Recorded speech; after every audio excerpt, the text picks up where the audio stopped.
ప్రియమైన మా తండ్రి యేసుక్రీస్తు నామమున వందనములు. ఆరాధన సహవాసములో మాకు తోడుగా ఉండి మమ్మలను ఆరాధనలో నడిపించిన దాన్ని బట్టి వందనాలు. లేక ప్రభువా, నా మటుకు నాకు కూడా నీవు నమ్మదగిన వాడుగా ఉండి నా జీవమును, ఆత్మను, శరీరం నీ ఎదుట నీ రాకడి అందే కాకుండా ఇప్పుడు కూడా నిందారహితముగా ఉండేదాని కొరకు వాక్యం యొక్క ఉదక స్నానములో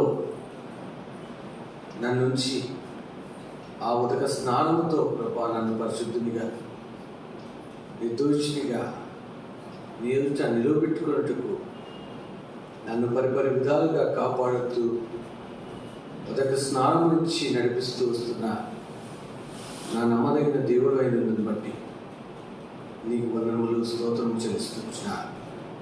వచ్చిన వారిని అందరిని బట్టి నీకు వందనములు.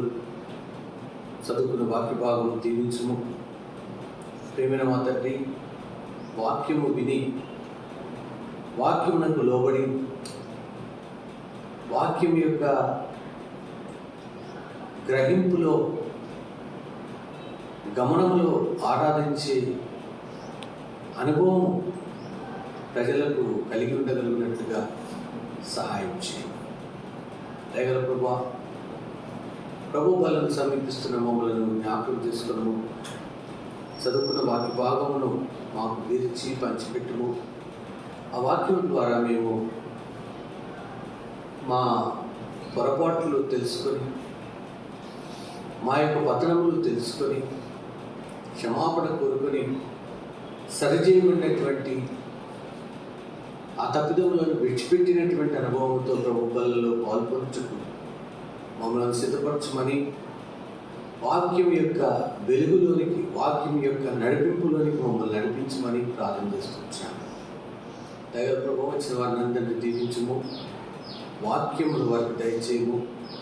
మేమంతా కూడా వాక్యం యొక్క ఉదుకుద్దలలో, ఉదక స్నానంలో అనుభవం పొంది సంతోషించి వెళ్ళగలిగినట్లుగా మా ఆత్మ ప్రాణ దేహములను సిద్ధపరచుకొని వందనములు చెల్లిస్తూ యేసు నామమున ప్రార్థిస్తున్నాము తండ్రి, ఆమేన్.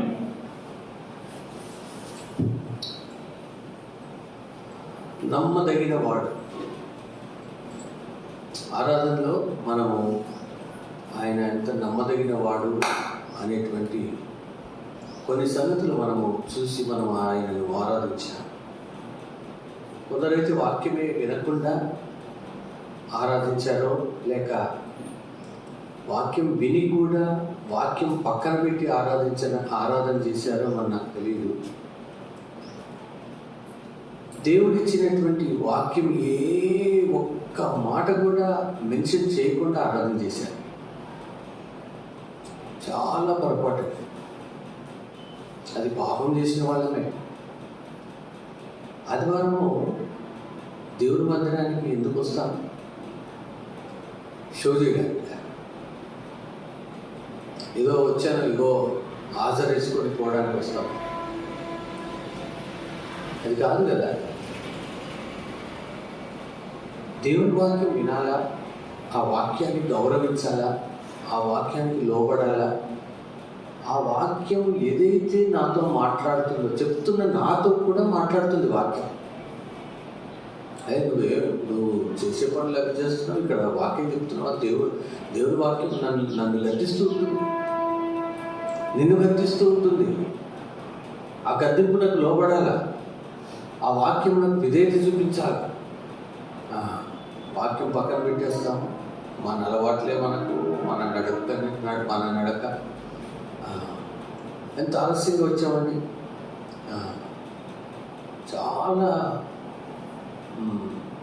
బాధకరమైనటువంటి విషయం.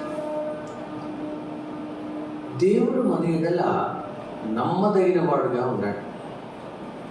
ఏమండి, ఆరాధనలో దేవుడు మనతో మాట్లాడే ప్రకారంగానే జనవరి 1వ తేదీ నుండి ఈ డిసెంబర్ 29వ తేదీ రోజు వరకు కూడా ఆయన మనల్ని ఎంతగా తన కనుపాపవలే మనల్ని కాపాడుతూ వస్తున్నాడు. 91వ కీర్తనలో నీ ప్రక్కన 1000 మంది పడినను, చెప్పండి, నీ కుడి ప్రక్కన 10,000 మంది కూలినను అపాయం మన ఎద్దుకు రాలే.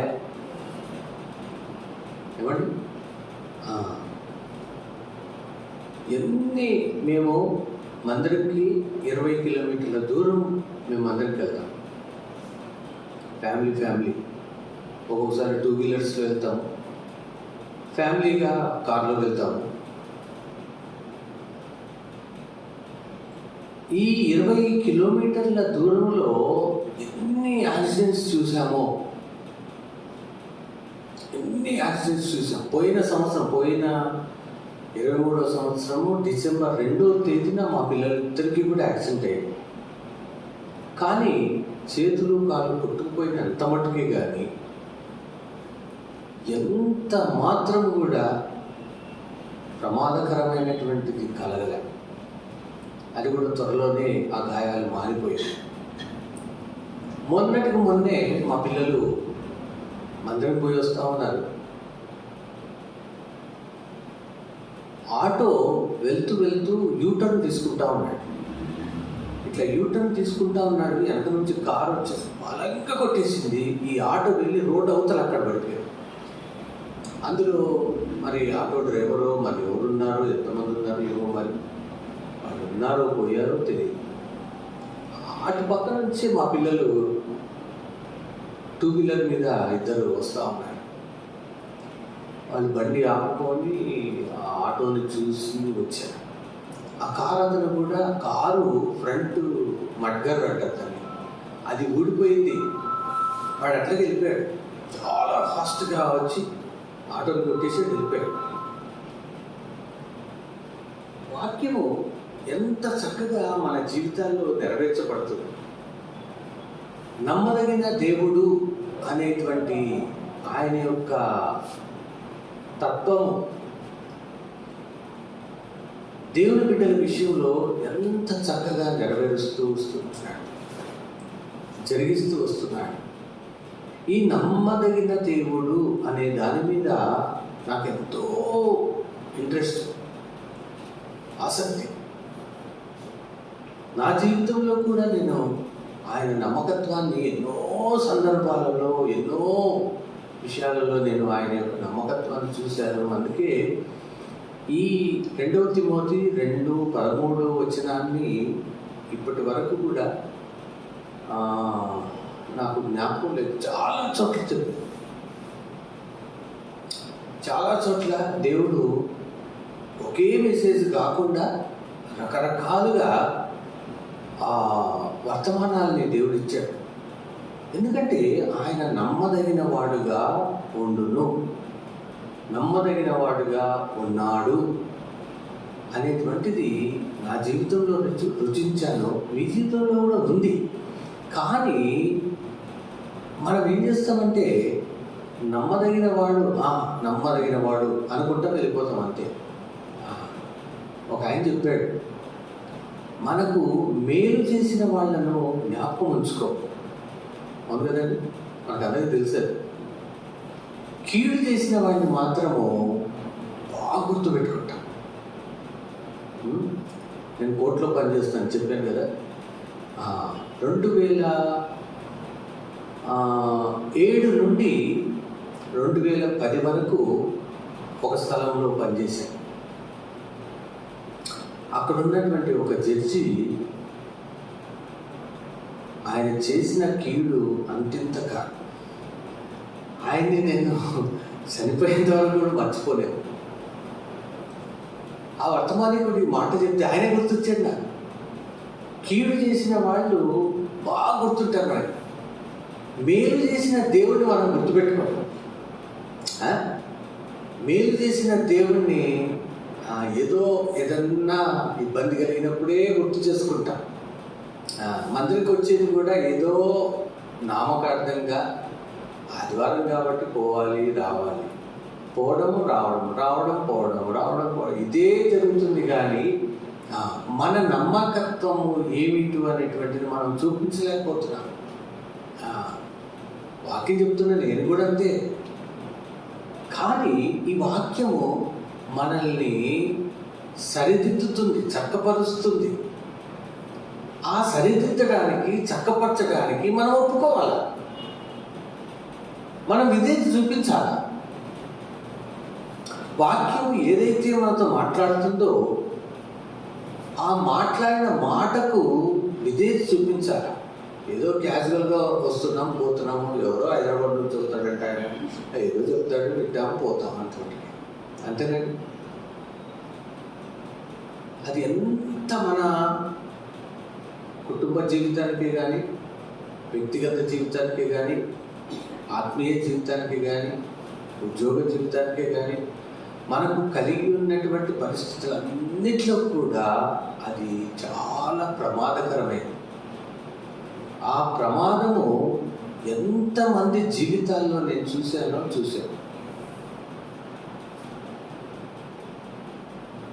దాన్ని బట్టి మనము 2వ కీర్తనలో చెప్తాడు 11వ వచనం చదువుతారండి. 2వ కీర్తన 11వ వచనం. ఆనంద్ గారు చదవకూడదు, మీరే చదవాలి, ఎవరో ఒకరు చదవండి. కీర్తన 2:11.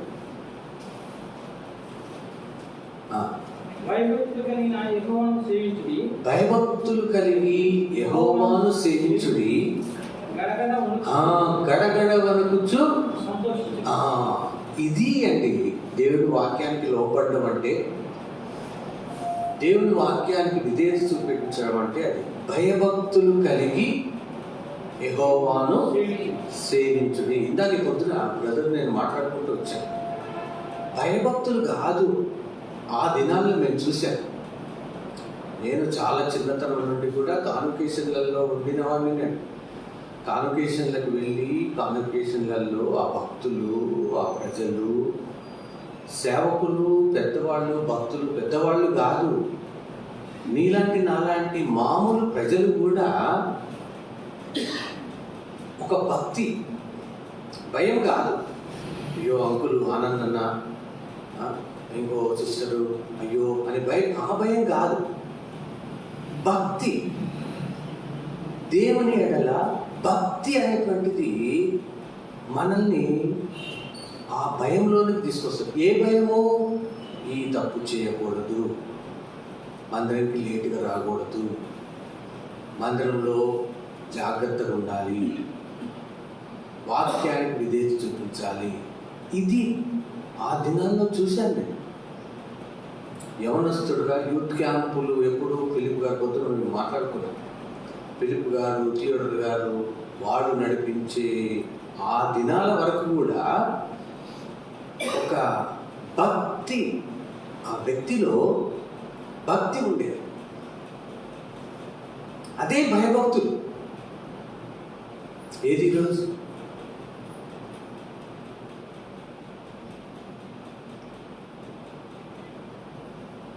మొన్న ఆగస్టులో వేరే ఇంకొక స్థలానికి ట్రాన్స్ఫర్ అయ్యాను. అక్కడ జడ్జి గారు లేటుగా వచ్చినా తొందరగా వచ్చినా నన్ను ఎంతగా ఎక్కువగా పట్టించుకునేవాడు కాదు. కాబట్టి నిదానంగా 11:30, 12 గంటలకు ఆఫీస్కి వెళ్తూ ఉండేది.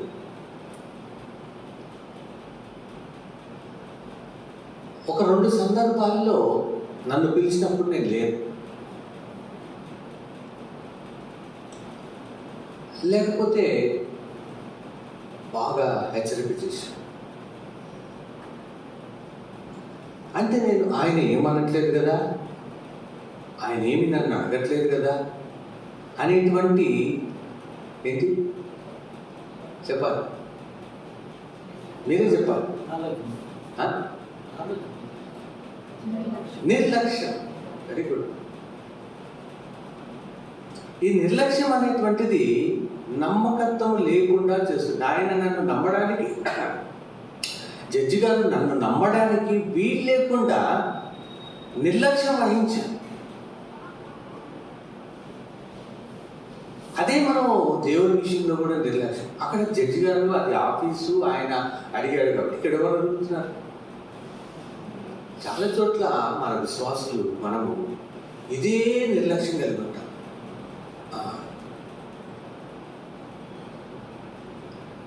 నమ్మకత్వం.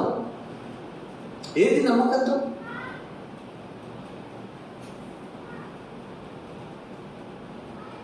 ఇప్పుడు కొన్ని విషయాలు ఉంటాయి మందిరంలో. ఏం కాదులే, సరే ఏం కాదు, ఓకే.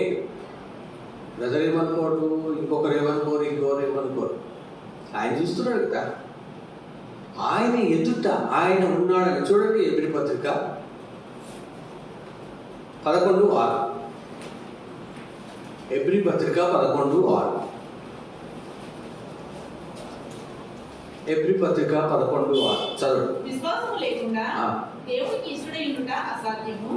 దేవుని యొద్దకు వచ్చువాడు ఆయన ఉన్నాడనియు నన్ను వెతుకువారికి ఫలము దయచేయువాడనియు నమ్మవలెను కదా. ఆయన ఉన్నాడనియు నమ్మవలెను కదా. అంటే నువ్వు నమ్మట్లే. నేను యవనస్తుడిగా ఉన్నప్పుడు ఒక బ్రదర్ చెప్పాడు, డోరిన్ గారు అని. నేను మందిరానికి బయలుదేరుతూ ఉండగానే, లేకపోతే నేను సిద్ధపడుతూ ఉండగానే నాకంటే ముందుగా దేవుడు వచ్చి నా పక్కన కూర్చొని ఉంటాడు. నేను కూర్చునే స్థలములో నా పక్కన కూర్చొని ఉంటాడు. ఆయనే నాకంటే ముందు వచ్చి కూర్చుంటే, నేను లేటుగా వస్తే నేను ఎంత అపనమ్మకస్తుడు. ఆయన నమ్మదగిన వాడుగా నీ కోసము నీతో కూడా వచ్చి అక్కడ కూర్చోడానికి నా బిడ్డ వస్తాడు, నా సేవకుడు వస్తాడు. నాకంటే ముందుగా వచ్చి అక్కడ కూర్చుంటూ ఉన్నప్పుడు నేను ఎప్పుడో నిర్లక్ష్యంగా వచ్చేసేసి నా ఇష్టం నెరవేర్చుకొని దేవునికి ఎంత దుఃఖం కదండి.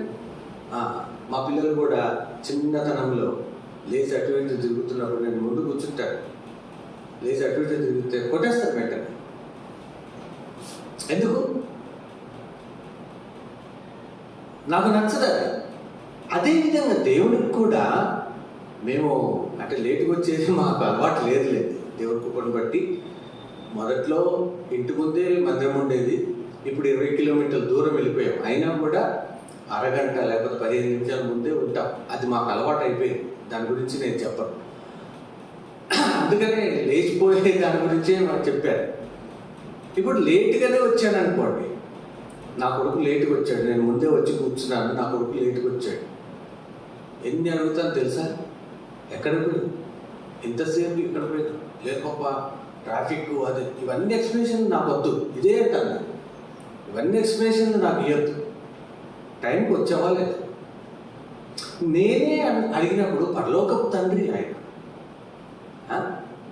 రాజులకు రాజు, ప్రభువులకు ప్రభు, మన సహవాసానికి అధికారి, ఆయనే ముందు వచ్చి కూర్చుంటే మనం నిర్లక్ష్యంగా ఇష్టంగా ఇంట్లో వంటలు వండుకున్నామో లేకపోతే ఇంకేం చేసుకున్నామో అన్నీ కంప్లీట్ చేసుకొని ముగించుకొని దేవుడి మందిరానికి లాస్ట్ ప్రిఫరెన్స్.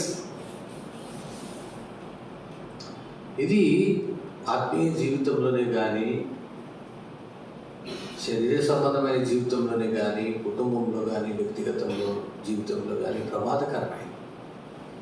కాబట్టి మనము ఆయనకు నమ్మకంగా ఉండాలి, నమ్మదగిన వారముగా మనం ఉండాలి. దావీదును దేవుడు ఏర్పాటు చేసుకున్నాడు. వరుస మీరు గ్రంథం 16వ అధ్యాయం 12వ వచనంలో మనం చదివితే దావీదును దేవుడు కోరుకున్నాడు అని అంటాడు. చదువుతారా? వచనం చెప్పగానే తీస్తూనే ఉండాలండి. వాక్యము వచనము రెఫరెన్స్ చెప్పినప్పుడు తీస్తూ ఉండాలి. ఆ దినాల్లో మీరు చదవద్దు, వాళ్ళు చదువుతారు, వాళ్ళు చదవాలి. అన్ని మీరు చదివితే నేను చదివితే ఎట్లాగా? వాళ్ళు ఎప్పుడు నేర్చుకుంటారు? బక్సింగ్ గారు ఇట్లనే నేను కూర్చున్నట్టే పక్కన కూర్చునేవాడు. అప్పుడు చాలా దినాల క్రితం నాలాంటి ఆయన ఎవరో వాక్యం చెప్తా ఉంటే ఆయన బైబిల్ని దగ్గర 100 సార్లు చదువుతాడు కదా, 100 సార్లు చదివేసి ఉంటాడు ఆయన. బైబిల్ అంతా కంటత. యోహాను సువార్త 3:16 ఎంతమందికి వచ్చి చెప్పండి? యోహాను సువార్త 3:16 ఒకరేనా? దేవుడు లోకం ఎంతో ప్రేమించిన ఆ మాట చెప్తే గుర్తొస్తుంది. సండే స్కూల్ నుంచి మనం నేర్చుకుంటున్నాం కదా. నాలాగా చెప్పే వాక్యం చెప్పే అతను యోహాను సువార్త 3:16 అని చెప్పాడు. ఆ భక్సింగ్ గారికి ఆ యోహాను సువార్త 3:16 నీకు వస్తుందా? రాదా? ఎట్లాగా?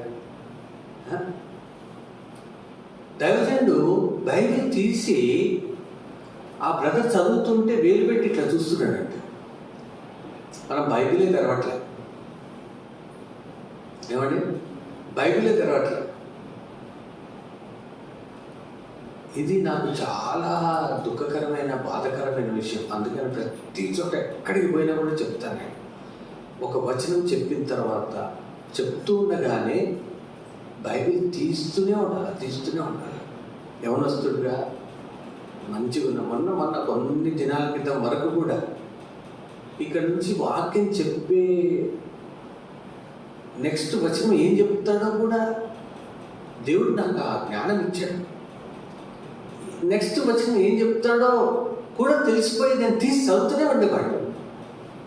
నన్ను చూసి చాలామంది యవనస్తులు డెవలప్ అయ్యారు. అట్లా అరే అన్న అట్లా చదువుతున్నాను నేను, మనం కూడా నేర్చుకోవాలని. ఆడపిల్లలు మగపిల్లలు ఎంతోమంది. నేను ఒక అమ్మాయి చదువుతూ ఉంటే అరే ఆ అమ్మాయి చదువుతుంది నేను చదవకూడదని నేను అట్లా చదివేవాడు. అట్లా నేర్చుకున్నాను. నాతో చాలామంది నేర్చుకున్నారు. మనం బైబిల్ పెద్దవాళ్ళమైనా చిన్నవాళ్ళమైనా కూడా బైబిల్ తీయాలా, చూస్తూ ఉంటాం. అది ప్రాక్టీస్, అభ్యాసం చేసుకోవడం. అదే వాక్యం యొక్క ఉదక స్నానం. ఆ వాక్యం యొక్క ఉదక స్నానము నిరంతరం ఉండాలి. ఏం వచ్చింది చెప్పాను? మొదటి సమయాలు 16వ అధ్యాయము 12వ వచనం చదవండమ్మా. ఎవరో ఒకరు, స్త్రీలు కానీ పురుషులు కానీ ఎవరో ఒకరు. అతడు వారిని పిలవనంపించి లోపలికి తోడుకొని వచ్చెను. అతడు ఎర్రని వాడును చక్కని నేత్రముల వాడును సుందరమైన వాడునై ఉండెను. అతడు రాగానే నేను కోరుకున్నవాడు ఇతడే. చాలండి, నేను కోరుకున్నవాడు ఇతడే. దేవుడు గొర్రెల దగ్గర నుండి దావీదును పిలిపించాడు. 78వ కీర్తన 70వ వచనం నుండి 72 వరకు మనము అక్కడ క్లియర్గా రాస్తాడు ఆ కీర్తనకాడు. గొర్రెల దొడ్డిలో నుండి అతన్ని పిలిపించాడట. గొర్రెలు కాసుకునేటువంటి అతన్ని పిలిపిస్తే ఆ దావీదు ఎంత నమ్మకంగా ఉన్నాడు అనంటే అపోస్తల కార్యము 13వ అధ్యాయము 22వ వచనములో ఆయనను గురించినటువంటి సాక్ష్యం, ఆ దావీదును గురించినటువంటి సాక్ష్యం, దావీదు యొక్క నమ్మకత్వమును గురించినటువంటి సాక్ష్యము దేవుడు చెప్తా ఉన్నాడు. చదవండి. తరువాత అతన్ని కనుగొని దావీదును వారికి రాజుగా ఏర్పరిచాడు. మరియు నేను యెషయా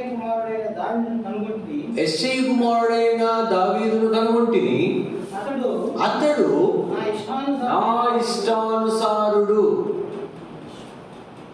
నా ఇష్టానుసారుడైన మనుష్యుడు. అతడు నా ఉద్దేశములన్నీ నెరవేర్చినని చెప్పి అతని గురించి సాక్ష్యం ఏమిచ్చాడు? ఇటువంటి సాక్ష్యం అంటే నీ గురించి నా గురించి కూడా దేవుడు సాక్ష్యం ఇస్తాడు. ఎక్కడ? ఇందాకే ఒక ఫోన్ వచ్చింది ఒక సాక్ష్యం గురించి. ఎంత సంతోషమైందంటే అంత సంతోషమైంది. ఎక్కడో పరలోకంలోనే కాదు, పరలోకంలో ఇంకా విజయవంతమైనటువంటి సాక్ష్యము, అది ఇంకా గ్రాండ్గా ఉంటుంది. ఆ గ్రాండ్ ఇక్కడ కూడా నీకు నాకు జరుగుతుంది. ఎప్పుడు? ఆయన పిలిచిన పిలుపునకు తగినట్టుగా నమ్మకస్తురాలుగా నీవు ఉండినట్లయితే ఆయన నిన్ను ఏమంటున్నాడు అక్కడ? అతడు నా హృదయానుసారుడు, ఇంగ్లీష్లో హృదయానుసారుడు అని ఉంది. నా ఇష్టానుసారుడు, నా ఇష్టమంతయు నెరవేర్చేవాడు, నా ఉద్దేశములన్నీ నెరవేర్చేవాడు. ఏం సాక్ష్యం అంటే? ఆఫ్రాల్ ఒక గొర్రెల కాపరి దావీదు. ఆఫ్రాల్ ఒక గొర్రెల కాపరి. ఏం తెలుసండి గొర్రెల కాపరి? ఎడ్డోడు అంటారు. ఇక్కడ ఆ భాష మాట్లాడతారో లేదో తెలియదు కానీ పిచ్చోడు, ఎడ్డోడు, గొర్రెల కాపరి. అందుకని అక్కడ మనము సమయలు మొదటి గ్రంథము 16వ అధ్యాయంలో మనం చూస్తే ఈ యెషై ఈ గొర్రెల కాపరిగా ఉన్నటువంటి ఈ దావీదును నిర్లక్ష్య పెట్టినట్లుగా మనకు కనబడుతుంది. అక్కడ సమయం వచ్చినప్పుడు తన కుమారులందరినీ చూపించాడు. తనకు ఉన్నటువంటి ముందున్నటువంటి కుమారులందరినీ చూపించాడు. తర్వాత ఆ యెషై దావీదు యొక్క తండ్రి ఇంకేం మాట్లాడినట్టుగా మనకు కనబడదు. సమయలే అడుగుతాడు, ఏమని? వీళ్ళైనా ఇంకా ఎవరైనా ఉన్నారా? ముందు చెప్పకూడదా? వాళ్ళ నాన్నగారు దావీదు యొక్క తండ్రి ఇంకోడు ఉన్నాడా, వాడు అక్కడ ఉన్నాడు, పిలవాలా అని అడిగాడా? ఏమండి? అంటే ఈ దావీదు యొక్క తండ్రి పిచ్చోడు, చిన్నోడు, వాడేంటి చిన్నోడు, ఆ గొర్రెల దగ్గర వాడు, అర్థమైందండి? అంటే అంతా తీసి పారేశాడు దావీదు. ఇదే మన జీవితంలో ఉండాలండి. మనుషులు మనల్ని తీసి పారేయాలి. అక్కడే రాస్తాడు, మనుషులు పై రూపంలో చూస్తారు కానీ 9వ వచనం అనుకుంటారు. మనుషులు పై రూపంలో చూస్తారు కానీ దేవుడు చూస్తాడు, నీ హృదయంలో ఉన్నది చూస్తాడు ఆయన. హృదయంలో పరిశోధించేవాడు ఆయన. ఏదో వింటున్నాను పోతున్నాను, వింటున్నాను పోతున్నాను, వింటున్నాను వస్తున్నాను, పోతున్నాను వింటున్నాను పోతున్నాను, అంతవరకే. నీ హృదయం ఎట్లుందో నాకు తెలియదు, పక్కన నాకు తెలియదు, పక్కన నాకు తెలియదు, దేవుడికి తెలుసు. ఆనంద్ గారికి కూడా తెలియకపోవచ్చు మీ హృదయం ఏంటో, తెలియదు, ఆయనకు తెలుసు. అందుకని మొదట్లో చెప్పాను, ఆ దినాల్లో ఉన్నటువంటి ఆ భక్తులు దేవుడు ఉన్నాడు, దేవుడు నన్ను చూస్తున్నాడు, నేను తొందరగా వెళ్ళానా లేదా, దేవుని వాక్యం కరెక్ట్గా విన్నానా లేదా, దేవుని వాక్యానికి లోబడ్డానా లేదా అనేటువంటి దేవుడు చూస్తున్నాడు అనేటువంటి ఒక భయం అన్నది దాన్ని, ఒక భక్తి. ఆయన నన్ను చూస్తున్నాడు కాబట్టి నేను జాగ్రత్తగా ఉండాలి అనేటువంటి ఆ హృదయాన్ని ఆయన చూస్తాడు. కాబట్టి ఈ దావీదుని గురించి సాక్ష్యం ఇచ్చాడు. ఎందుకు సాక్ష్యం ఇచ్చాడు అని అంటే, ఆ దావీదు కూడా తన్ను పిలిచిన వానికి, తన్ను రాజుగా నియమించిన దేవునికి నమ్మకస్తుడుగా ఉంటూ వచ్చాడు. ఆ నమ్మకత్వము ఏమిటి అని అంటే, అక్కడ నా ఉద్దేశములన్నీ నెరవేర్చువాడు అని చెప్తున్నాడు.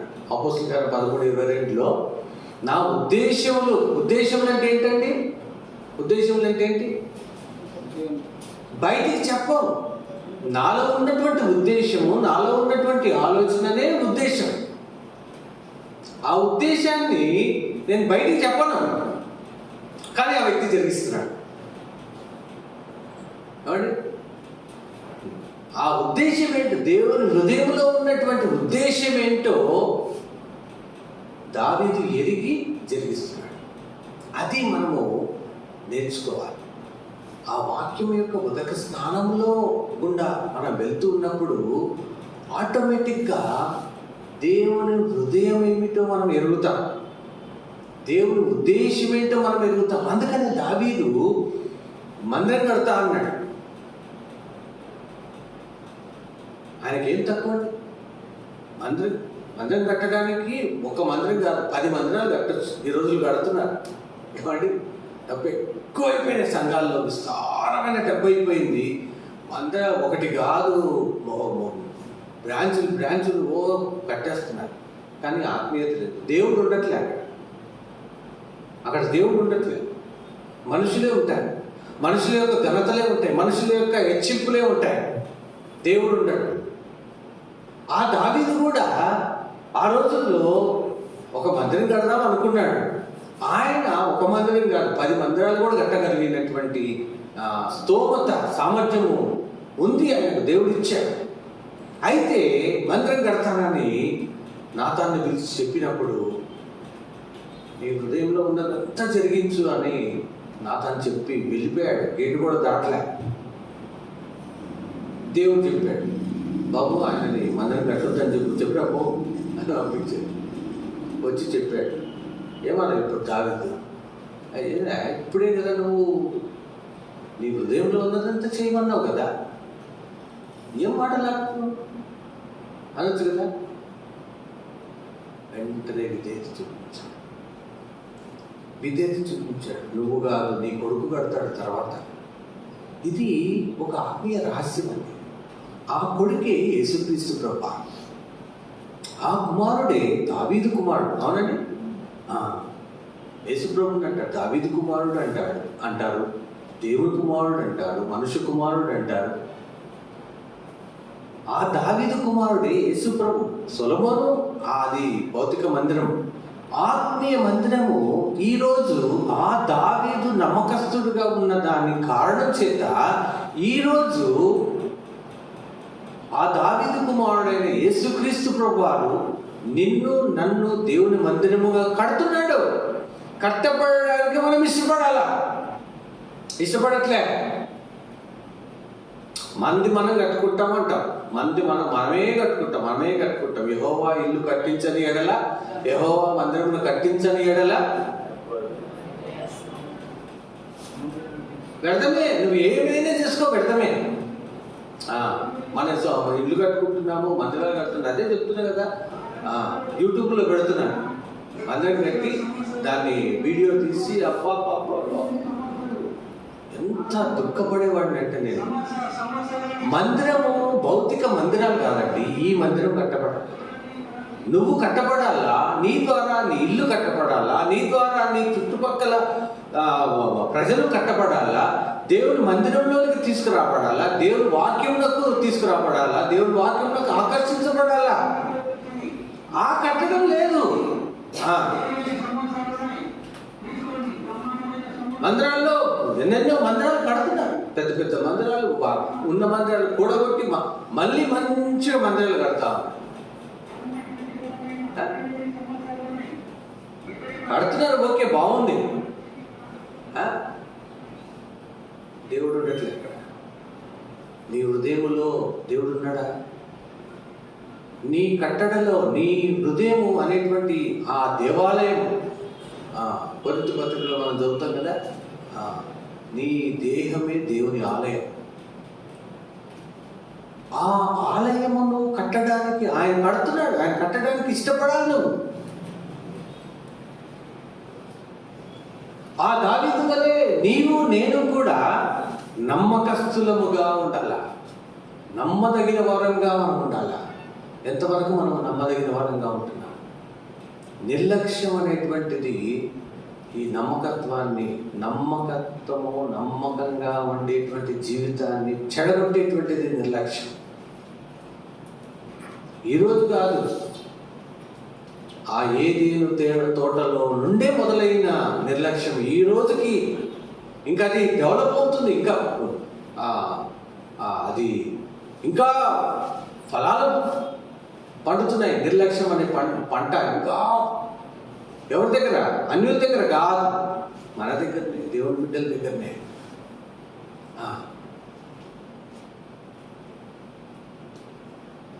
దావీదు ఆ నిర్లక్ష్యం చూపించి దేవుడికి లోబడ్డాడు.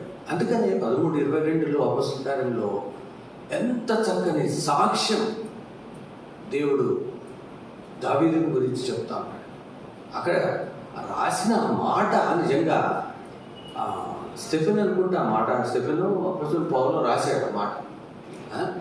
ఎంత చక్కగా అతడు నా ఇష్టానుసారుడు, ఇంగ్లీష్లో హృదయానుసారుడు, నా ఉద్దేశములన్నీ నెరవేర్చేటువంటి వాడు అని సాక్ష్యం పొందాడు. ఆ సాక్ష్యం ద్వారానే ఆయన కడుపులో నుండి కుమారుడుగా యేసుక్రీస్తు ప్రభువారు వచ్చారు. ఆ యేసుక్రీస్తు ప్రభువారు మనకు దావీదు కుమారుడిగా, మనుష్య కుమారుడిగా, దేవుని కుమారుడిగా ప్రత్యక్షమవచ్చు, బయలుపరచబడుతూ ఆయన శిలువ మరణము ద్వారా, ఆ మరణ భూస్థాపన పునరుద్ధానముల ద్వారా మనలను విజయవంతమైన జీవితమునకు చక్కగా ఆయనకి ఇష్టమైన ఒక పట్టణముగా, మందిరముగా, ఇల్లుగా కట్టబడటానికి మనల్ని నడిపిస్తూ ఉన్నాడు, మనల్ని పోషిస్తూ ఉన్నాడు, మనల్ని కడుతూ ఉంటాడు. ఆయన మనల్ని కట్టాలా. 127 కీర్తనలో ఏముందంటే యెహోవా ఇల్లు కట్టించాలి.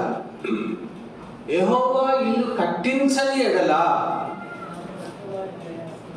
దాని ఎవడైనా కట్టని, ఎంత పెద్ద ఇంజనీర్లను, మంచి మంచి ఇంజనీర్లను, మేస్త్రీలను తీసుకొచ్చి కట్టినా కూడా వ్యర్థమే, వ్యర్థమే, వ్యర్థమే, వ్యర్థం, వేస్ట్, వేస్ట్. ఆయన కట్టాలి. ఆయన నిన్ను నన్ను కట్టాలి. ఆయన కడితేనే మనం కట్టబడతాము. ఆ కట్టడ నిలబడుతుంది. ఆ కట్టడ తుఫాను, గాలి, వాన, వరదలు ఎన్నైనా రాని ఏమవుతుందండి? ఏమవుతుందండి? ఆయన కడితే నిలబడుతుంది. శ్రమలు వస్తాయి, అవమానాలు వస్తాయి, నిందలు వస్తాయి. మత్తయి సువార్త 5వ అధ్యాయము 11. సరే, మత్తయి సువార్త 5:11. నా నిమిత్తము జనులు మిమ్మల్ని నిందించి, హింసించి, మీ మీద అబద్ధముగా చెడ్డ మాటలెల్లా పలుకున్నప్పుడు మీరు ధన్యులు, సంతోషించి ఆనందించుడి. అది దేవుడు కట్టిన ఇల్లు, దేవుడు కట్టిన వ్యక్తి, దేవుడు కట్టిన సంఘము ఏమొచ్చినట్ట? నా నిమిత్తము మీ మీద నా జనులు మిమ్మల్ని నిందిస్తారు. నిందలు ఎట్లుంటాయి తెలుసండి? చాలా అనుభవాలు ఉన్నాయి నాకు ఆ నిందలు. ఈరోజు కూడా భయంకరమైన నిందలు, చేయనివి, మనం చేయనివి మన మీద నిందలు మోపితే ఎంత ఉంటుంది చెప్పండి? ఊరుకుంటామా? ఏదో ఒకటి తీసుకొని నిలబడతాం. నింద మన మీదకి వస్తే, ఏమి ఇట్లా అన్నావంట, ఏమి ఇట్లా అన్నావంట, ఏమి ఇట్లా, నువ్వు చూసావా, నువ్వు విన్నావా? నిందలు, హింసలు, హింస, మాటలతోనే హింసలు ఉంటాయి. ఏదో అపోస్తలుడు పౌలు ఆ గ్రామపు చావడిలోకి రాగి బెత్తాలతో కొట్టి, అవి హింసలే. అట్లాంటి హింసలే ఉంటాయి, నాలుకలతో హింసలు ఉంటాయి. ఎంత బాధాకరంగా ఉంటాయంటే ఆ హింసలు. కొట్టి బెత్తాలతో రక్తాలు కారేటట్టు, ఒళ్ళు ఆ తోలు చీల్చుకుపోయేటట్టుగా కొట్టినా పర్వాలేదు అనిపిస్తుంది. కానీ ఆ హింసలు, ఆ మాటలు ఎట్లా ఉంటాయంటే భయంకరంగా ఉంటాయి. కత్తిపోటు మాటలు, కత్తిపోటు మాట. కత్తితో నిజంగా పొడి చేసినా పర్లేదు, కొట్టేసి అనుకుంటాం. ఆ మాటలు అట్లుంటాయి. అబద్ధముగా చెడ్డ మాటలు, అబద్ధముగా చెడ్డ మాటలు, చెడ్డ మాటలు పలుకున్నప్పుడు మీరు ఏంటండి ఇన్ని రకాలుగా ఇవన్నీ శ్రమలు, ఇవన్నీ ఉంటే ధన్యులా? మరి ఇవి పొందనోళ్ళని ధన్యులు అన్నారా? వాళ్ళు ధన్యులు కాదు, నేనే ధన్యులు. నిందించి, హింసించి, మీ మీద అబద్ధముగా చెడ్డ మాటలెల్లా పలుకున్నప్పుడు మీరు ధన్యులు. ఇప్పుడు మీరేం చేయాలా? సంతోషించి ఆనందించండి. సంతోషం, ఆనందం వస్తుందండి. ఆ మంచం ఎక్కో లేకపోతే ఆ కుర్చీలో కూర్చోనో తల పట్టుకొని ఏంటిది నిరుత్సాహం. ఎందుకు చెప్తున్నా అంటే అన్నీ అనుభవించాను దేవుని కృపను బట్టి, అనుభవిస్తున్నాను కూడా. కానీ అందులో ఏమన్నాడు? సంతోషించి ఆనందించుడి. అది నా జీవితంలో నేను చూసా, భక్తుల జీవితంలో చూసా. భక్తులు గారిని చొక్కబట్టుకున్నారు. నేను యవనస్తుడిగా అంత ఉన్నప్పుడు ఏమనుకుంటా, ఇంకా చిన్నోడు, ఇంకా అంతకంటే కూడా చిన్నోడు. హెబ్రోన్లో చొక్కా పట్టుకున్నారు ఆయన. హెబ్రోన్ ఆయనది. ప్రపంచ దేశాల్లో కూడా వేల కొలది సంఘాలను ఆయన పేరు మీద ఆయన కట్టించినవి. ఆయన చేసిన పరిచర్య దేవుడు ఆయన ద్వారా ఆశీర్వదించి అనేకులను దేవుని వాక్యానికి లోబడేటట్టుగా దేవుని వాక్యానికి ఆకర్షించాడు దేవుడు. ఎన్నో సంఘాలు ఆ రోజుల్లో ఇప్పుడు మనం చెప్పుకున్నట్టు బిల్డింగులు కాదు, అంత రేకులే, రేకులు పాకలు. అప్పుడే భక్తి బాగుంది, అప్పుడే దేవుని అందరి సేవ బాగుండిందేమో. ఇప్పుడు అన్ని బిల్డింగ్లు వచ్చినాయి కాబట్టి భక్తి లేదు. అటువంటి సేవ చేసి అంత సంపాదించిన దైవజనుడు భక్సింగ్ గారిని హెబ్రోన్లో చొక్కా పట్టుకున్నాడు. ఫిలిప్ గారు, ఎంతమందికి తెలుసో ఫిలిప్ గారు? తెలుసండి. ఫిలిప్ గారు గటౌట్ అన్నాడు ఆయన. ఒక ఆయన చైర్మన్. ఎప్పుడో ఆ ట్రస్ట్ సొసైటీని ఏదైనా ఆయన మనకు అవసరం లేదు, కానీ దానికి చైర్మన్ ఆయన పాత మంచి బక్సింగ్ గారి ద్వారా దేవుడు ఎన్నుకున్న 6గురిలో ఒకడు ఆయన కూడా. ఎంత గొప్ప మనిషి అంటే ఆయన. ఒకసారి నేను ఆయన రూమ్కి వెళ్ళాను. ఆయన ఏదో డిస్టర్బెన్స్లో ఉన్నాడు లోపల. మనకేం తెలుసు, వెళ్ళి తలుపు కొట్టాను. కమ్ అన్నాడు. అని వాట్ వై ఆర్ కమింగ్ అన్నాడు. నాకు చిన్న మాట్లాడదామని వచ్చాను. వెంటనే కంట్రోల్ అయిపోయి అని కూర్చొని మంచిగా మాట్లాడు. అంటే అప్పటికప్పుడు ఉన్నటువంటి ఆ డిస్టర్బెన్స్లో కొద్దిగా గట్టిగా అన్నాడు.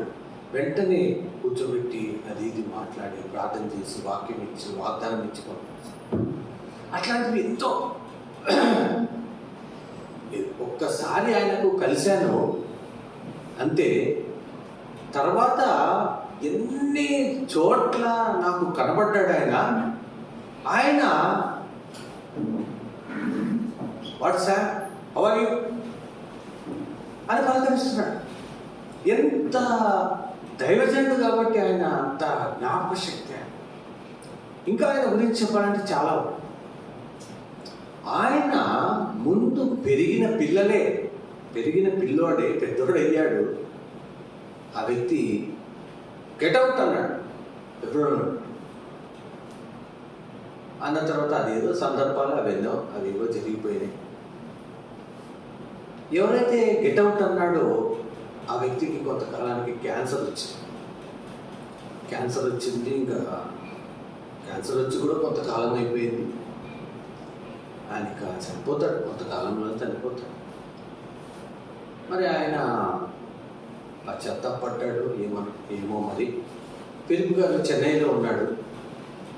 ఆయన ఫిలిప్ గారికి ఫోన్ చేసి, అంకుల్ నన్ను క్షమించండి, నేను తప్పు మాట్లాడాను అన్నాడు. అంటే ఫిలిప్ గారు ఏం చెప్పాలా? నా ముందు పుట్టిన పిల్లోడు నువ్వు అన్ని మాటలని ఇన్ని రోజుల తర్వాత ఇప్పుడు క్షమాపణ అడుగుతావా? అనొచ్చు కదండి. నేను అదే అంట. ఏమండి, మనం అదే అంటాం. వాడు పోరగాడు నన్ను ఇట్లా అన్నాడు. ఆయన ఏమన్నా తెలుసా? నువ్వు ఏ రోజైతే నన్ను ఆ మాట అన్నావో ఆ రోజే క్షమించాను నిన్ను అన్నాడు.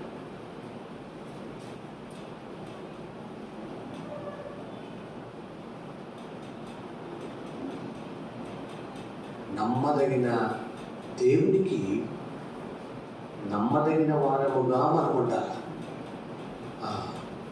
అందుకనే ఆ ఫిలిప్పీ 2:5లో ఉంది ఒక మాట, చదవండి.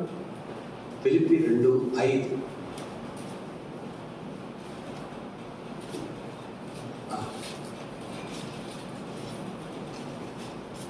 క్రీస్తు యేసులో కలిగిన ఈ మనసు మీరును కలిగి ఉండండి. క్రీస్తు యేసులో కలిగిన మనస్సు ఏంటా మనస్సు? క్షమించే మనస్సు. కింద 6 నుండి 8 వరకు ఆ మనసును చెప్పాడు, అదొక మనస్సు. తర్వాత అదే 6 నుండి 8లో ఉన్నటువంటి ఆయన అనుభవంలోనే ఆ మనసు ఎట్లా బయలుపరచబడింది అని అంటే, ప్రభువా వీరేం చేయుచున్నారో మీరు ఎరుగరు కనుక వీరిని, అది క్రీస్తు యేసులో కలిగిన మనస్సు. కాబట్టి అదే ఆ మనస్సే ఆయన నమ్మదగిన వాడు అనే దాన్ని రుజువు చేస్తుంది. నీవు నేను కూడా నమ్మకత్వము కలిగిన వారంగా, నమ్మకమైన వారముగా మనం దేవునికి ఉండాలి. ఎంతవరకు నమ్మకంగా ఉన్నాం? ఈ సంవత్సరం దినాలు, లేకపోతే ఈ వారం రోజులు, లేకపోతే ఈ నెల రోజులు ఎంత నమ్మకంగా ఉన్నాం? నమ్మకత్వం లేదు మన దగ్గర. మన మాటల్లో, మన నడకలో, మన ప్రవర్తనలో, మన చూపులో ఆవేశాలు, తొందరలు, ఇష్టానుసారమైనటువంటి మాటలు, ఇష్టానుసారమైనటువంటి ప్రవర్తన, ఎంత దుర్మార్గంగా, దౌర్భాగ్యంగా మనం ప్రవర్తిస్తున్నాం, జీవిస్తున్నాం. నమ్మకత్వం లేకుండా, నమ్మదగిన వారము అనడానికి వీలు లేకుండా మనం జీవిస్తున్నాం. కొంతమంది అంటారు కదా, వాడిని నమ్మొచ్చులేండి అంటారు, ఆమె నమ్మొచ్చులేండి, నమ్మకంగా పనిచేస్తుందండి, నమ్మకంగా చెప్పిన పని చేసుకొస్తాడండి.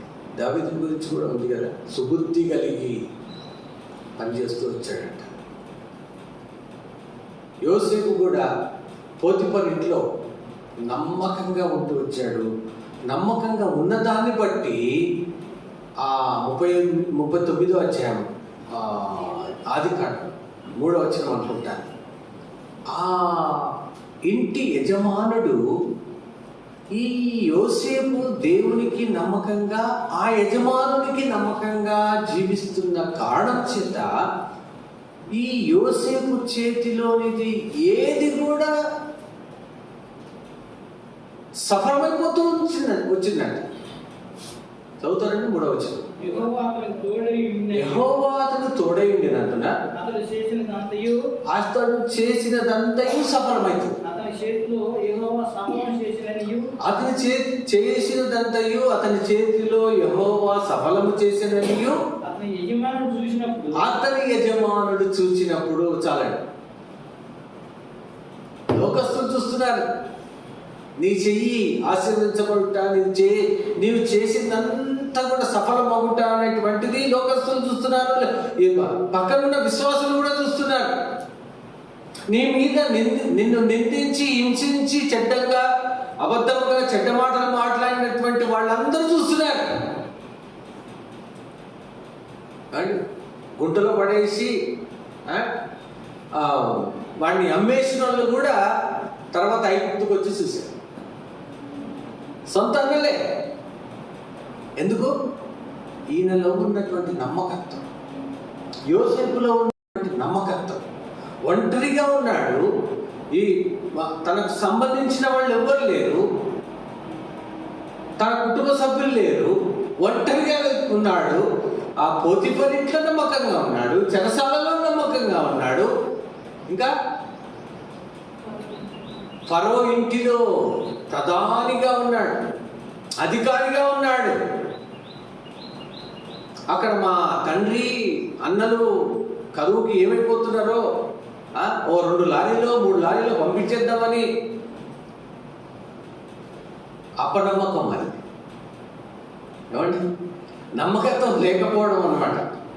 తన యజమాని అయిన ఫరో ఎదుట తాను నమ్మకంగా ఉన్నాడు. ఈ కరువులో వాళ్ళ అన్నలకి తండ్రికి పంపిద్దామని అనుకోలే, వాళ్ళే వచ్చారు. ఈయన నమ్మకత్వాన్ని చూశారు, ఈయన నమ్మకత్వానికి సాక్ష్యం ఇచ్చారు వాళ్ళు. ఆయన నమ్మదగిన వాడుగా ఉన్నాడు. నీవెట్లున్నావు, నేను ఎట్లున్నాను? నమ్మదగిన వారంగా ఉన్నామా? దేవుడు నమ్మదగిన వాడు. చూడండి, మన 2 తెస్సలోనిక 3:3 2 తెస్సలోనిక 3:3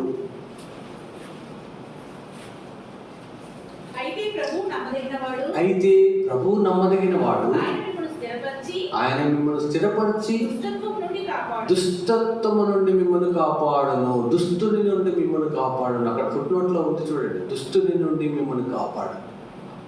3వ వచనం ఆరంభంలో ఏమన్నాడండి? సహోదరులారా, మీలో జరుగుతున్న ప్రకారం ప్రభువు. 3వ వచనం ఆరంభంలో అయితే ప్రభు అయితే ఏంటి? అయితే మనం బైబిల్ చదువుకుంటూ పోతుంటాం అంతే. అయితే గీతే ఏదో ఉందిలే చదివేశాం అంతే. అయితే అంటే దానికి ముందు ఏదో ఉంది. అయితే, కాబట్టి, కనుక, కానీ, ఇవి చాలా జాగ్రత్తగా మనం గమనించాలండి. ఏదో బైబిల్ చదువుకుంటూ పోతున్నాం, చదివేశాం, అయిపోయింది. అది కాదు. అయితే అంటే దానికి ముందు ఏముంది? ఏముందండి? 2వ వచనం చదవండి. నేను మూర్ఖులైన దుష్ట మనుష్యుల చేతిలో నుండి మా కొరకు ప్రార్థించుడి. విశ్వాసము అందరికీ లేదు. అర్థమవుతుందండి? విశ్వాసం అందరికీ లేదు.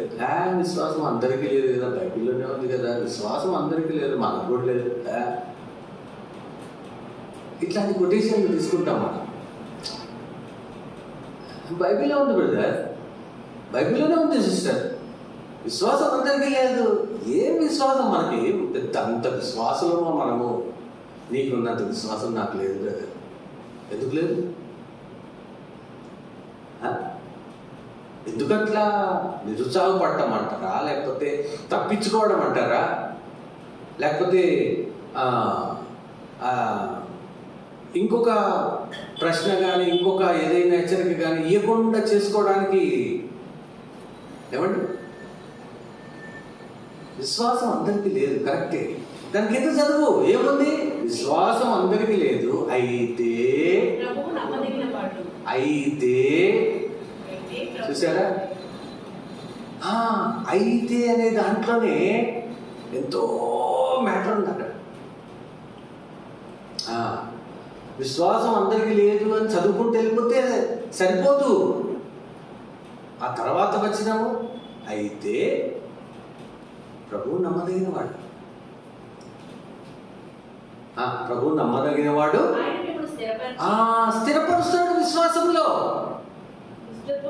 ఎందుకు నమ్మదగిన వాడు అని అంటే స్థిరపరుస్తాడు విశ్వాసంలో. స్థిరంగా ఉండం మనం. ఆయన విశ్వాసంలో, ఆయన నమ్మే విషయంలో, ఆయన నమ్మదగిన వారముగా ఉండే విషయంలో స్థిరంగా ఉండం. కదిలిపోతా ఉంటాం. స్థిరంగా ఉండం, మనం కదిలిపోతా ఉంటాం. అందుకనే ఆయన 40వ కీర్తన 2వ వచనంలో మన పాదములను స్థిరపరిచాడట. నాశకరమైన గుడ్డలో నుండి, చికటగల దొంగ ఊపిలో నుండి నన్ను పైకెత్తి నా పాదములు బండ మీద నన్ను నిలిపి నా అడుగులు విశ్వాసములో వేసేటువంటి అడుగులను స్థిరపరిచాడు ఆయన. ఇక్కడ మళ్ళీ రాస్తున్నాడు అపోస్తలుడైన పౌలు, మిమ్మల్ని స్థిరపరిచి, ఆయన నమ్మదగిన వాడు కనుక మిమ్మల్ని స్థిరపరిచి, నమ్మదగిన వాడు అని నమ్మాలను. ఆయన ఉన్నాడని ఎబ్రీ 11:6 మనం చదువు, ఆయన ఉన్నాడని నమ్మాలి కదా అన్నాడు. తర్వాత ఇక్కడ ఆయన నమ్మదగిన వాడు కనుక ఆయన నీ విశ్వాసాన్ని స్థిరపరుస్తాడు, నీ నమ్మకత్వాన్ని స్థిరపరుస్తాడు. స్థిరత్వంలోనే ఉండాలా. మళ్ళీ తొలగిపోయేటువంటి పరిస్థితులు రాకూడదు, రావు కూడా. నువ్వు ఎప్పుడైతే స్థిరంగా ఉంటావో ఆ బండ మీద స్థిరంగానే ఉంటావు. మనుషులను నమ్ముకున్నట కంటే యెహోవాను ఆశ్రయించుట మేలు అనేటువంటిది మనం చదువుతాము. ఆయన మీద నమ్మకం. 2008లో మా చెల్లెలు పెళ్ళే జనవరిలో. దానికి ముందు 2-3 నెలలు కాదు ఇంకెక్కువే వాళ్ళు వచ్చి చూసుకొని వెళ్ళడము అన్నీ అయినాయి. చేతులు చిల్లిగా అవ్వలేదు నా దగ్గర. వాళ్ళు వచ్చారు, చూసుకున్నారు, ఈ అమ్మాయే కావాలి అని ఒక స్టాంప్ వేసేసుకున్నది. వెళ్ళిపోయి అక్కడ నుంచి వెళ్ళిపోయి డేట్ పెట్టేసి, ఫోన్లో డేట్ చెప్పేసి, పలానా రోజు డేటు పెళ్ళి అది అనుకున్నాం మేము అనేసి సేవకుడు ద్వారా చెప్పి పంపించేసి, పైసలు లేవు. ఏం చేయాలి ప్రభా? ప్రార్థన చేస్తున్నాను. దేవుడు నాతో మాట్లాడింది ఏంటంటే, ఎవరి దగ్గరికి వెళ్ళొద్దు, ఎవరిని అడగద్దు, నా దగ్గరికే రా. ఎక్కడ పోవాలి? నా దగ్గరికి ప్రార్థన మాత్రం చేస్తాం, ఎక్కడ పోవాలి ప్రభా అని దేవుడు అట్లా చెప్పినా కూడా వీళ్ళని అట్లా అడిగితే వాళ్ళ ద్వారా దేవుడు ఇస్తాడేమో. అర్థమవుతుందండి? మనుషుల యొక్క తలంపులు, మనుషుల యొక్క ఇచ్చలు ఎట్లా ఉంటాయి చూడండి. ఆ బ్రదర్ని అడిగితే దేవుడు ఆ బ్రదర్ ద్వారా ఇస్తాడేమో. ఇట్లా అడిగాను, అవమానం పొందాను. నాకంటే చిన్నవాళ్ళని అడిగాను, వాళ్ళ ద్వారా నేను అవమానం పొందాను. సిగ్గు అనిపించింది. సొంత చెల్లెళ్ళు, తమ్ముళ్ళు కూడా నన్ను అవమానపరిచే విధంగా మాట్లాడారు. ఏంటిది అని తర్వాత ఆలోచిస్తే, ప్రభా నన్ను క్షమించు, ఏం చేయాలి ప్రభా? డేటు దగ్గరకు వచ్చేస్తామండి, డబ్బులు పెళ్లి కార్డు లేయడానికి కూడా పైసలు. మా డ్యూటీలో ఒక లోన్ పెడితే ఆ జడ్జి గారు, ఆయన ఇంకా చెప్పాను కదా, మర్చిపోము అని, కీడు చేసిన వాళ్ళు మర్చిపోము అని, ఆయనే డబ్బులు రాకుండా 3 నెలలు ఆ అప్లికేషన్ని ఏం చేయకుండా పెట్టాడు. ఆ డబ్బులు రావట్లేదు, పెళ్ళికి కార్డులు వేయడానికి పైసలు లేవు, ఎంత కష్టమైపోయాయి.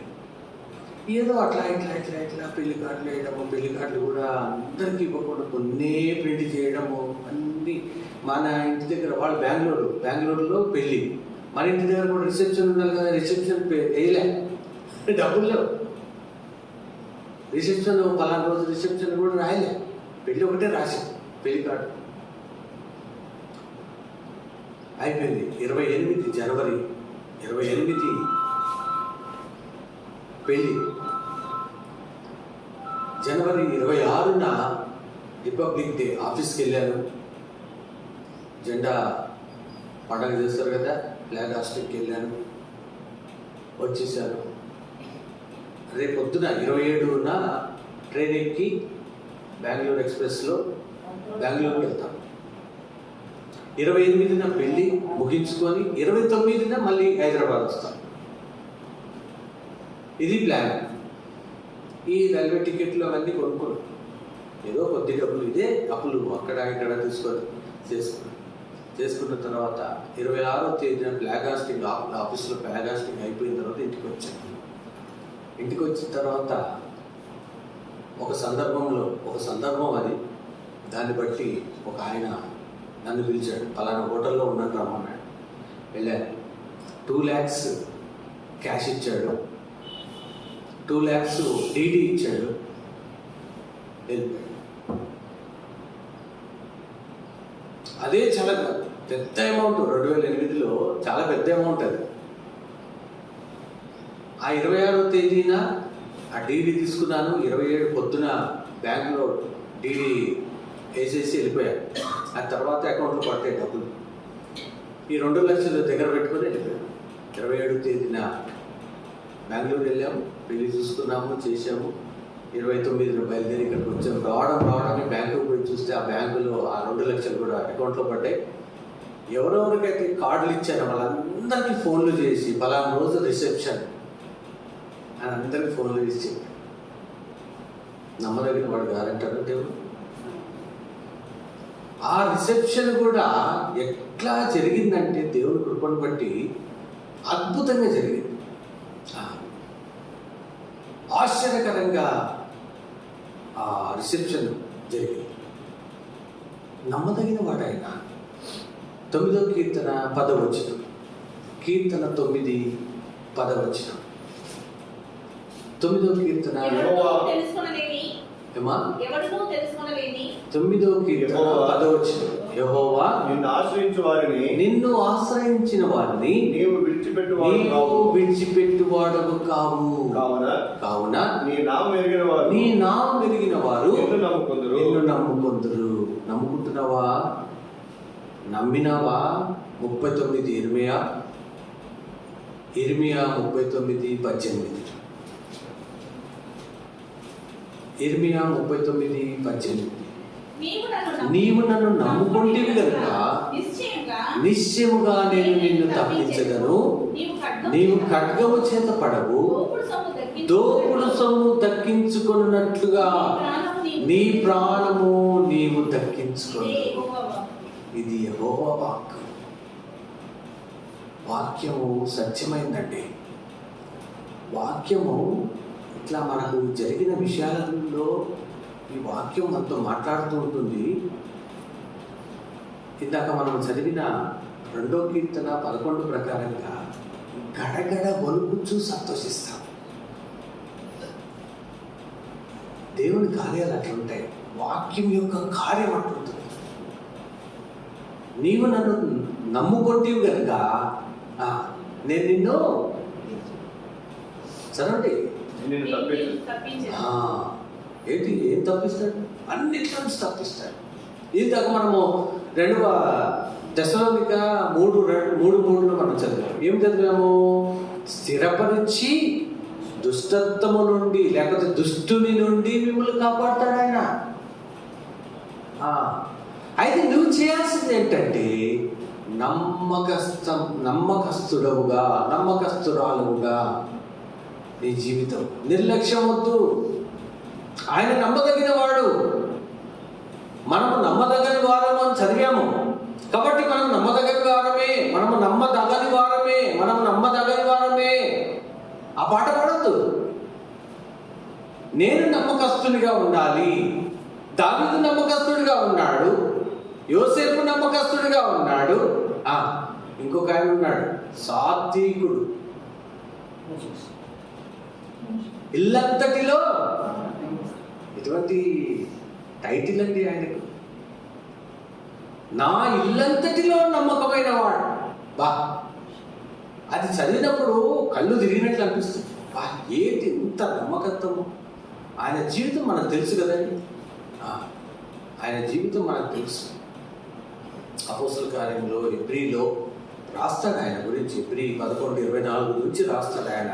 ఆ మోషే పెద్దవాడైనప్పుడు అక్కడి నుంచి చదివితే ఎంత అద్భుతమైనటువంటి విషయాలు అక్కడ ఎబ్రీ 11:24 నుంచి ఉంటాయి. అదేవిధంగా అపోస్తల కార్యం 7వ అధ్యాయంలో అక్కడ రాస్తాడు. ఆయన పుట్టినప్పుడు అంట స్టెఫెన్ రాస్తాడు 7వ అధ్యాయంలో. ఎట్లున్నాడంట? పుట్టినప్పుడు దివ్య సుందరుడుగా ఉన్నాడంట.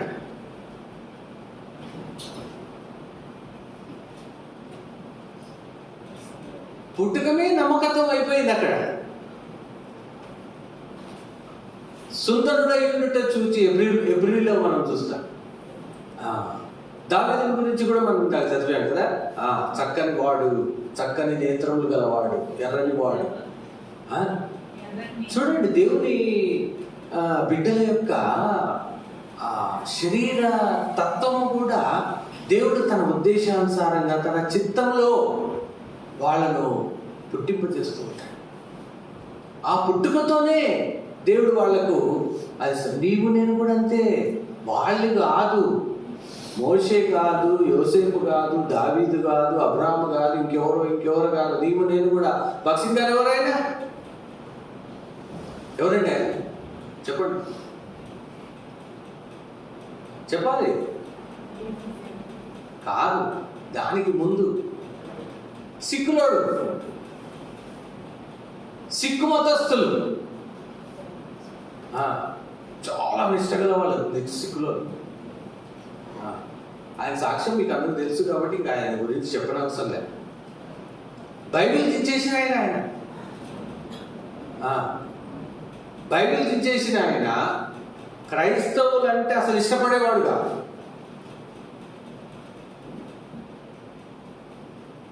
సుందరుడు, దివ్య సుందరుడుగా దేవుడు ఆయనను పిలుచుకున్నాడు, పని చేయించుకున్నాడు. ఏమండి, విమానాల్లో తిరిగేవాడు, విమానాల్లో పెద్ద పెద్ద ప్యాలెస్లలో తిరిగాడు, బాంబేలో ఫుట్పాత్ మీద పడుకున్నాడు దేవుని కోసం. తల్లిదండ్రులు వచ్చారు ఇంటికి తీసుకెళ్తామని, దేవుణ్ణి ప్రకటించొద్దు, యేసు ప్రభువుని చెప్పొద్దు, అప్పుడే నువ్వు మా ఇంటికి రావాలా అంటే, నేను అది నా వల్ల కాదు, అది దేవుని ప్రకటించకుండా నేను ఉండలేను అని అంటే, నేను మిమ్మల్ని నిన్ను వదిలిపెట్టేసి వెళ్ళిపోతున్నాము అని అంటే వెళ్ళిపోవన్నారు. వెళ్ళిపోయాడు, తల్లిదండ్రులు వెళ్ళిపోయారు, కుటుంబ సభ్యులు వెళ్ళిపోయారు, భార్య వెళ్ళిపోయింది, ఫుట్పాత్ మీద పడుకున్నాడు. ఎంతమంది ఇక్కడ ఫుట్పాత్ మీద పడుతున్నారండి? ఏదైనా పరిస్థితులు బట్టి ఎంత దయనీయంగా ఉంటుంది తెలుసా? నేను పడుకున్నాను కొన్ని పరిస్థితులు, ఎంత దయనీయమైనటువంటి పరిస్థితి. లండన్ వీధుల్లో, కెనడా, లండన్, ఇంగ్లాండ్, అదంతా కూడా తను చదువుకునేటువంటి సమయాల్లో ఎంత గొప్పగా తను ఎంజాయ్ చేశాడు అక్కడ. ఎప్పటికప్పుడు తండ్రికి లెటర్ రాస్తే డబ్బులు పంపించాడు, ఆ డబ్బులు తీసుకొని ఎంజాయ్ చేసి వచ్చాడు. ఫుట్పాత్ మీద పడుకున్నాడు. ఫుట్పాత్ మీద పడుకున్నటువంటి ఆ వ్యక్తి ద్వారా ఈరోజు ప్రపంచ దేశాల్లో కూడా వేల సంఘాలు, భారతదేశ ప్రవక్త అంటారట విదేశాల్లో. ఆయన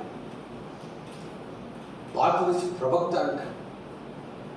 ఆయనను పొగడం కాదు, ఆయన్ని పొగడకూడదు, కానీ దేవుడు ఆయననట్ల చేసినప్పుడు నిన్ను చేయడా, నన్ను చేయడా? ఆయన యేసుక్రీస్తు ప్రభువారు ఎంత నమ్మదగిన వాడో, ఆయనకు నేను కూడా నమ్మదగిన వాడుగా ఉండాలి, నమ్మదగిన వాడిగా సేవ చేయాలి, నమ్మదగిన వాడిగా జీవించాలి అని తీర్మానం చేసుకున్నాడు. నమ్మదగిన వాడిగా ఉన్నాడు. దేవుడు ఆయనను హెచ్చించాడు. దేవుడు ఆయన ద్వారా పని చేయించుకున్నాడు. అలాగే భక్తులు, ఎంతోమంది భక్తులు, మహిమదాస్ గారు, చాలామంది తెలియకపోవచ్చు. ఆయన ఒక ఆయన్ని హత్య చేసి ఆయన కడుపులోని పేగులను తీసుకొని వచ్చి ఎవరినైతే హత్య చేశాడో చనిపోయిన ఆయన భార్య దగ్గరికి ఆ పేగులు తీసుకొచ్చి ఇచ్చి, ఇవి వండి పెట్టు, మీ ఆయన పేగులు, నేను మళ్ళీ వస్తా అని చెప్పేసి మా అన్నకి వచ్చి కూర్చున్నాడు. మెడ్రాస్లో జవహర్శ్యామ మందిరంలో కూర్చున్నాడంట. కూర్చుంటే అట్లాగే గొడవ పక్కన అట్లా కూర్చున్నాడంట. ఇక్కడ వాక్యం చెప్తా ఉన్నాడంట. నీవే నీవే నీవే అని చెప్తా ఉన్నాడంట. వాక్యం చెప్తా ఉంటే ఆయన అట్లా కూర్చున్నాడు. ఆ గోడ తన మీద పడిపోతుంది అన్నట్టుగా ఒకలాంటి భయము కలిగిందండి. ఒకలాంటి భయం. ఆ గోడ ఇప్పుడు నా మీద పడిపోతే, నేను చచ్చిపోతే నేనేంటి, ఇప్పుడు చంపినోడేంటి, నేనేంటి, ఇట్లా క్వశ్చన్ చేసుకుంటున్నాడంట. వెంటనే మీటింగ్ అయిన తర్వాత వాళ్ళతో మాట్లాడాడు, పశ్చాత్తాపడ్డాడు, రక్షించబడ్డాడు, గొప్ప సేవకుడు అయ్యాడు ఆయన. మహిమదాస్ అని అసలు పేరు ఏదో ఉంది ఆయన పేరు, మహిమదాస్ అని పేరు పెట్టుకున్నాడు. అట్లా భక్తులు చాలా మంది ఉన్నారు. రేపు పొద్దున బ్రదర్తో మాట్లాడాడు. మంచి మంచి ప్రసంగికులు, మంచి మంచి సేవకులు ఉన్నారు, మౌనంగా ఉన్నారు, దాగి ఉన్నారు, ఈ రోజు కూడా ఉన్నారు. శ్రమల గుండా వెళ్తున్నారు, బాధల గుండా వెళ్తున్నారు. దేవుడు వాళ్ళని వాడుకుంటున్నాడు. ఎట్లా, ఎక్కడ, ఎప్పుడు వాడుకోవాలో దేవుడికి తెలుసు. దేవుడు వాడుకుంటాడు వాళ్ళని. నీవు నేను కూడా అదే. నిర్లక్ష్యము వదిలిపెట్టాడు. నిర్లక్ష్యము తీసివేసి దేవుని యందు భయభక్తులు కలిగి ఆయన నమ్మదగిన వాడు. నీవు నేను కూడా నమ్మదగిన వాడుగా ప్రభువుని ఎదుర్కోవాలి. ఆ నమ్మకత్వం కోసమే దేవుని వాక్యం మన ముందుకు తీసుకొచ్చాడు. ప్రభు బలను సమీపిస్తున్నామో నా జీవితంలో ఎంత నమ్మకత్వం కలిగి ఉన్నాను పరిశీలించుకుందాం. కీర్తనకారుడు పరిశీలించుకుంటూ వచ్చాడు. ప్రతి సమయంలో కూడా పరిశీలించుకుంటూనే వచ్చాడు. ప్రతి సమయంలో కూడా దేవుని దగ్గర విచారణ చేస్తూనే వచ్చాడు. నేనే గొప్ప అనుకోలేదు, నేను రాజును కదా అనుకోలేదు, లేకపోతే తను మరి టాలెంటెడ్ అనుకోలే.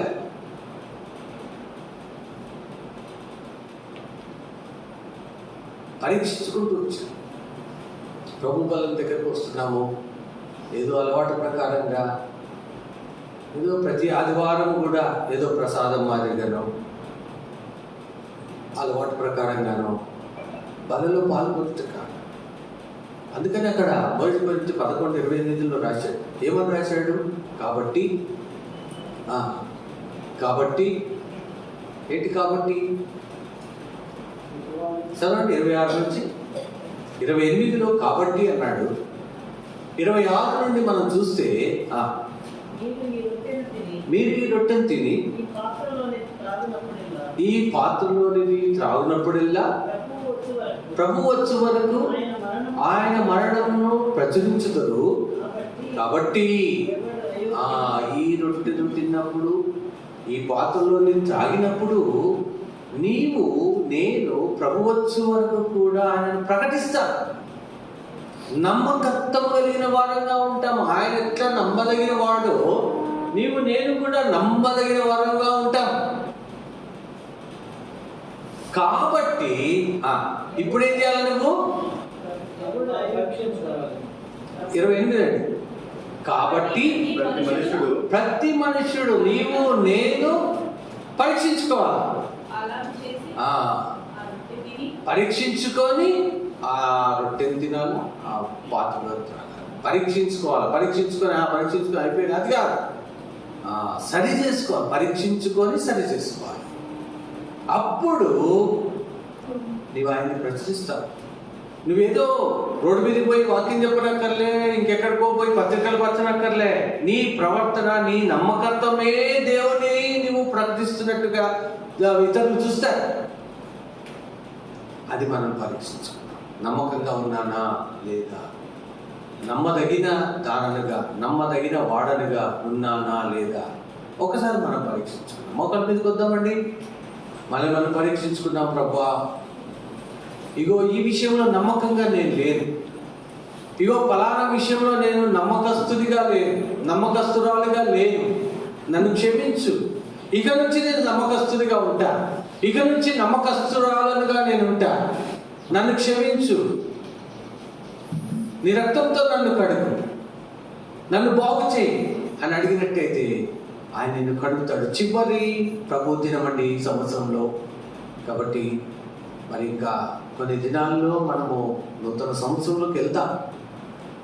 ఈ క్షమాపణతో, ఈ పశ్చాత్తాపంతో, సరిచేసుకున్న అనుభవంతో మనము మన జీవితాన్ని దేవునికి నమ్మకమైనటువంటిదిగా ఏర్పాటు చేసుకొని, దేవునికి నమ్మదగిన వారముగా దేవుడు మనల్ని ఎంచులాగున ఆయనకు అప్పగించుకొని మన జీవితాన్ని కొనసాగించుకున్నాం. దేవుడి వాక్యం దీవించుకుంటారు.